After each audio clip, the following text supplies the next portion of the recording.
आपके साथ मैं हूं ऋतिक सविता। स्वागत है आपका SPN9 न्यूज में। दर्शकों, उद्धव ठाकरे ने सीधे तौर पर एकनाथ शिंदे को चुनौती दे दी है, एकनाथ शिंदे को धमकी दे दी है और साफ तौर पर कह दिया है कि अब आप सामने आइए। देखिए, और उस पर प्रतिक्रिया भी आ चुकी है। जी हां, एकनाथ शिंदे ने इस पर प्रतिक्रिया दे दी है। लेकिन उद्धव ठाकरे ने क्या कहा? उद्धव ठाकरे ने कहा कि सरकार की दादागिरी चल रही है, यानी कि बीजेपी सरकार की दादागिरी चल रही है। उद्धव ठाकरे ने फैसले पर नाराजगी जताते हुए कहा कि देश में लोकतंत्र खत्म हो गया है, पार्टी किसकी है और ये चुने हुए प्रतिनिधि ही तय करेंगे तो संगठन का क्या मतलब रह जाएगा।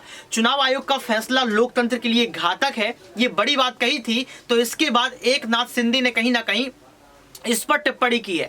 यहां पर उद्धव ठाकरे ने कहा था कि देश की सरकार दादागिरी कर रही है, हिम्मत है तो चुनाव मैदान में आइए और चुनाव लड़िए। चुनाव मैदान में आप आइए, जनता ये तय कर देगी कि आखिर महाराष्ट्र किसका है और महाराष्ट्र की कुर्सी किसकी है।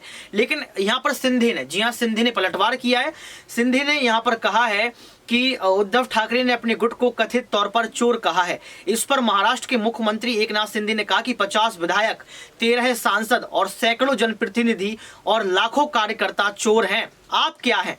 आत्मनिरीक्षण करें कि यह दिनों में क्या आया है। आप आत्मनिरीक्षण करें कि आखिर चुनाव आयोग ने ये क्यों बोला है, सुप्रीम कोर्ट आखिर ऐसा क्यों बोल रहा है। इस तरीके की बात कही है।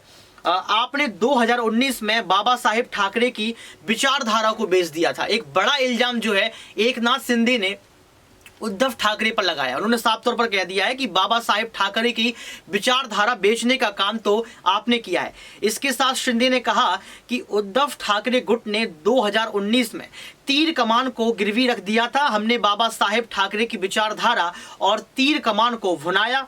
मैं इस पवित्र काम के लिए चुनाव आयोग को धन्यवाद देता हूं। मोदी जी का नाम देश में ही नहीं दुनिया भर में है। हाल के एक ग्लोबल सर्वे में नंबर 1 के एक राजनेता बने हैं देश के प्रधानमंत्री नरेंद्र मोदी। आपको क्यों जलन हो रही है? सच को स्वीकार करें। ऐसे शब्दों से पीएम मोदी की लोकप्रियता जो है कम नहीं होगी। वहीं फडणवीस बोले। दर्शकों, फडणवीस ने क्या कुछ कहा है आप सुनिए। महाराष्ट्र उप मुख्यमंत्री देवेंद्र फडणवीस ने कहा कि सीएम एकनाथ शिंदे की शिवसेना को शिवसेना का चिन्ह और नाम मिला है। असली शिवसेना एकनाथ शिंदे की शिवसेना बनी है।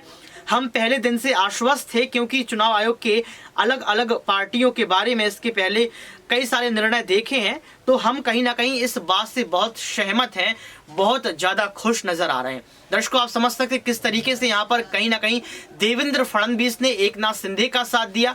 देवेंद्र फडणवीस ने जो है यहाँ पर चुनाव आयोग की तारीफ की। लेकिन बड़ी बात निकल कर ये आ रही है कि आने वाले वक्त में अब उद्धव ठाकरे का क्या होगा, क्योंकि उद्धव ठाकरे की जो चुनौती थी, जो धमकी थी, उसका जवाब यहाँ पर देवेंद्र फडणवीस और एकनाथ शिंदे ने दे दिया।